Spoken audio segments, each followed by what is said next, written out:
Hi and welcome to easy spoken English Kanchi. இன்றைக்கி வீடியோவிலேருந்து நம்ம இஃப் கண்டிஷனல் ஸ்டார்ட் பண்ண போகிறோம். இந்த வீடியோவில் நான் ஜீரோ கண்டிஷனல் எக்ஸ்பிளைன் பண்ணியிருக்கேன். அதுக்கான ஸ்ட்ரக்சர், அதுக்கான example and as usual at the end of the video practice கொஷின்ஸும் இருக்குது. So without any further delay let's get started. பொதுவாக ஜீரோ கண்டிஷனல் இஃப் கண்டிஷனலில் ஜீரோ கண்டிஷன் எதுக்கு யூஸ் பண்ணுவோன்னு பார்த்தீங்கன்னா, ஃபேக்ட்ஸ் அல்லது ட்ரூத்ஸ் பற்றி பேசும்போது, ஹேபிட்ஸ் பற்றி இல்லை இன்ஸ்ட்ரக்ஷன்ஸ் ஒரு கமாண்ட்ஸ் சொல்லும்போது யூஸ் பண்ணுவோம். அதாவது இந்த கண்டிஷன் நடந்தால் எப்போவுமே இதுதான் ரிசல்ட்டாக வரும் அப்படின்னும் போது தான் நம்ம இந்த கண்டிஷன் யூஸ் பண்ணுவோம். பாருங்கள், இதோட ஸ்ட்ரக்சர் வந்து இஃப் கிளாஸ்லேயும் ப்ரெசன்ட் சிம்பிள் தான் இருக்கணும், மெயின் கிளாஸ்லேயும் ப்ரெசன்ட் சிம்பிள் தான் இருக்கணும். கண்டிஷன் இது நடக்கும், எப்போவுமே இதான் நடக்கும், அதுக்கான ரிசல்ட்டும் எப்போவுமே இது தான். ஸோ எப்போவுமே ஒரு ஆக்ஷன் நடக்குதுன்னா ப்ரெசன்ட் சிம்பிள் தான் யூஸ் பண்ணுவோம் இல்லையா? ஸோ அதனால தான் இதோட ஸ்ட்ரக்சர் இப்படி இருக்குது. இப்போ எக்ஸாம்பிள்ஸ் பார்க்கலாம். ஃபர்ஸ்ட் ஃபேக்ட்ஸ் ஆர் ட்ரூத்ஸ், இதுக்கான எக்ஸாம்பிள்ஸ் பார்ப்போம். ஃபர்ஸ்ட் ஒன், செடிக்கு தண்ணி ஊற்றுனா அது வளரும். ஸோ இது ஒரு ஃபேக்ட் இல்லையா? செடிக்கு தண்ணி ஊற்றுனா அது வளரும்.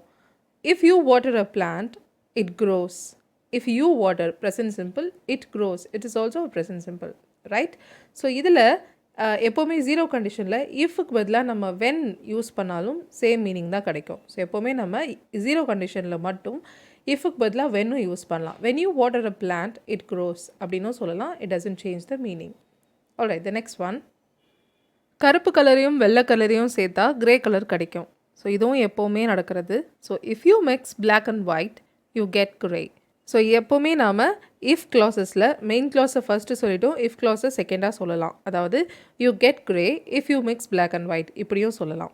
Alright, the next one, and இதுலேயும் இஃப்க்கு பதிலாக வென்னும் யூஸ் பண்ணலாம். ஓகே, த நெக்ஸ்ட் ஒன், மழை பெஞ்சால் கிரவுண்டு ஈரமாகும். மழை பெஞ்சால் தரையெல்லாம் ஈரமாகும், எப்போவுமே நடக்கிறது தான். It's a fact, right? If it rains, the ground gets wet. If it rains, the ground gets wet. Okay? The next one. உங்கள் ஃபேமிலியில் யாருக்காவது ஃபீவர் இருந்தால் உங்களுக்கும் வரும். இதுவும் எப்போவுமே ட்ரூ தான் இல்லையா? ஸோ இதை ஜீரோ கண்டிஷனில் if someone in your family has fever you get it too. If someone in your family has fever, உங்கள் ஃபேமிலியில் யாருக்காவது ஃபீவர் இருந்தால் உங்களுக்கும் வரும், you get it too. And இதை வென் யூஸ் பண்ணியும் சொல்லலாம். When someone in your family has fever you get it too. alright, the next one, காய்கறிகளை ஃப்ரிட்ஜில் வச்சா அது ஃப்ரெஷ்ஷாக இருக்கும். if you keep vegetables in the fridge they stay fresh. So again இதையும் வென் யூஸ் பண்ணியும் நீங்கள் சொல்லலாம். when you keep vegetables in the fridge they stay fresh. okay, the next one, நீங்கள் ஏதாவது முறைகேடு செஞ்சால் உங்களை சஸ்பெண்ட் பண்ணிடுவாங்க, இல்லை நீங்கள் suspend ஆகிடுவீங்க. if you do any kind of malpractice you get suspended.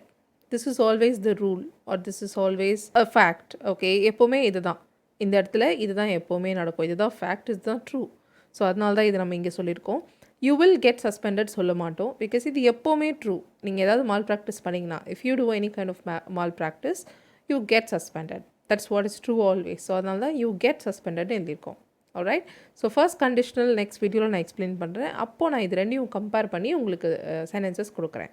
Okay, the next example. அடுத்தது ஜீரோ கண்டிஷனில் உள்ள நெக்ஸ்ட் ரீசன் ஹேபிட்ஸ்க்கான எக்ஸாம்பிள்ஸ் பாருங்கள். ஃபர்ஸ்ட் ஒன், எனக்கு உடம்பு சரியில்லாமல் போனால் நான் டாக்டர்கிட்ட போவேன். ஸோ இது எப்போவுமே ட்ரூ, இது ஒரு ஃபேக்ட் அப்படின்னு சொல்ல முடியாது. பட் எனக்கு இதுதான் ட்ரூ, என்னுடைய ஹேபிட் இது. கரெக்டாக ட்ரூ ஃபார் த ஸ்பீக்கர். நான் தான் இந்த சென்டென்ஸ் சொல்கிறேன், எனக்கு இது ட்ரூ. எல்லாருக்குமே இது ட்ரூவாக இருக்கணும்னு அவசியம் இல்லை. சில பேர் உடம்பு சரியில்லாமல் போனால் அவங்களே மருந்து சாப்பிட்டுக்குவாங்க, மருந்து வாங்கி சாப்பிட்டுக்குவாங்க. சில பேர் உடம்பு சரியில்லாமல் போனால் மேபி ரெஸ்ட் எடுத்துக்குவாங்க, சரியாக போயிடும் நினைப்பாங்க. ஸோ எனக்கு இது ட்ரூ, என்னுடைய ஹேபிட் இது. உடம்பு சரியில்லாமல் போனால் டாக்டர்கிட்ட போவேன். ஸோ அதனால தான் இது நம்ம ஜீரோ கண்டிஷனில் சொல்கிறோம். If I get sick I go to the doctor because I always do that. அதனால தான் நம்ம இங்கே என்ன சொல்லியிருக்கோம், I go to the doctor. I will go இல்லை, I go to the doctor. If I get sick I go to the doctor because that is always true. The next one, chicken சாப்பிட்டா அவனுக்கு உடம்பு சரியில்லாமல் போயிடும். அது அவனுக்கு தான் true, எல்லாருக்கும் அப்படி இல்லை. எல்லாருக்குமே சிக்கன் சாப்பிட்டா உடம்பு சரியில்லாமல் போகாது. சில பேரெல்லாம் சிக்கன் சாப்பிடாம இருக்கவே முடியாது, ரைட்? அந்த மாதிரிலாம் சில பேர் இருப்பாங்க. ஸோ இது இவனுக்கு ட்ரூ. அப்போ இதனால் நம்ம இந்த சென்டென்ஸை ஜீரோ கண்டிஷனில் சொல்ல போகிறோம். If he eats chicken he gets sick. If he eats chicken he gets sick. ரெண்டுமே present simple. Alright, the next one, எங்கள் அம்மா கோவமாக இருந்தால் சமைக்க மாட்டாங்க. ஸோ எல்லா அம்மாவுமே அப்படி இருப்பாங்கன்னு சொல்ல முடியாது இல்லையா? எங்கள் அம்மாவும் அப்படி இல்லை, ஒரு எக்ஸாம்பிளுக்கு சொல்கிறேன். Okay, if my mom is angry she doesn't cook.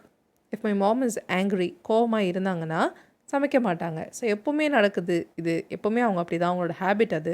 அதனால ஷீ டசன்ட் குக் அப்படின்னு சொல்லியிருக்கோம். ரெண்டுமே ப்ரெசன்ட் சிம்பிளில் ஜீரோ கண்டிஷனலில் சொல்லியிருக்கோம். நெக்ஸ்ட் ஒன், உனக்கு ஏதாவது மெசேஜ் வந்தால் அதை எனக்கு ஃபார்வர்ட் பண்ணு. இதில் வந்து இன்ஸ்ட்ரக்ஷன்ஸ், இஃப் ஜீரோ கண்டிஷனில் உள்ள last reason instructions are commands. So இது இன்ஸ்ட்ரக்ஷனாகவும் இருக்கலாம், இல்லை கமாண்ட் மாதிரியும் இருக்கலாம். ஓகே, சொல்கிற அந்த கான்டெக்ஸ்ட் பொறுத்து. ஸோ உனக்கு ஏதாவது மெசேஜ் வந்தால் எனக்கு ஃபார்வர்ட் பண்ணு. If you get any message forward it to me. forward it to me. So பொதுவாக இதில் இருக்கிற மெயின் க்ளாஸ் பார்த்தீங்கன்னா இம்பெரேட்டிவ் சென்டென்சஸாக இருக்கும். இம்பெரேட்டிவ்ஸ்னால் கமாண்ட்ஸ் தான் இல்லையா? ஸோ அதாவது யூன்ற சப்ஜெக்ட் கிட்ட சொல்கிற மாதிரி இருக்கும். அங்கே வந்து சப்ஜெக்ட் யூன்றதை நம்ம மென்ஷன் பண்ண மாட்டோம். Just we start from the verb. That's how the imperative sentences are, right? The next example. அவள் கால் பண்ணால் எனக்கு தெரியப்படுத்து.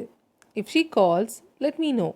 ஸோ இது வந்து ஒரு கமாண்ட் மாதிரி நான் சொல்கிறேன். அவன் கால் பண்ணால் எனக்கு சொல்லு, எனக்கு இன்ஃபார்ம் பண்ணு, எனக்கு தெரியப்படுத்து. So if she calls let me know. The next one, ஏதாவது சேஞ்சஸ் பார்த்தீங்கன்னா எனக்கு உடனே இன்ஃபார்ம் பண்ணுங்க. ஸோ ஏதாவது சேஞ்சஸ் இருந்ததுன்னா if you see any changes inform me. Again நான் சொன்ன மாதிரி பாருங்கள், மெயின் க்ளாஸில் எல்லாமே இம்பெரட்டிவ்ஸாக தான் இருக்குது, right? So if you see any changes inform me. The next one, நீங்கள் ஆரோக்கியமாக இருக்கணும்னு நினச்சிங்கன்னா நிறைய வெஜிடபிள்ஸ் சாப்பிடுங்க. If you want to stay healthy, eat lots of vegetables. If you want to stay healthy, நீங்கள் ஆரோக்கியமாக இருக்கணும்னு நினச்சிங்கன்னா, விரும்புனீங்கன்னா என்ன பண்ணணும்? நான் உங்களுக்கு ஒரு command or instruction or maybe a piece of அட்வைஸாக கூட இருக்கலாம், right? Eat lots of vegetables அப்படின்னு சொல்கிறேன். Correct? Alright, that's all to do with today's video. So zero conditional 3 reasons, facts and truths, habits. Our last one is instruction or commands பார்த்தோம். அதுக்கான examples பார்த்தோம்.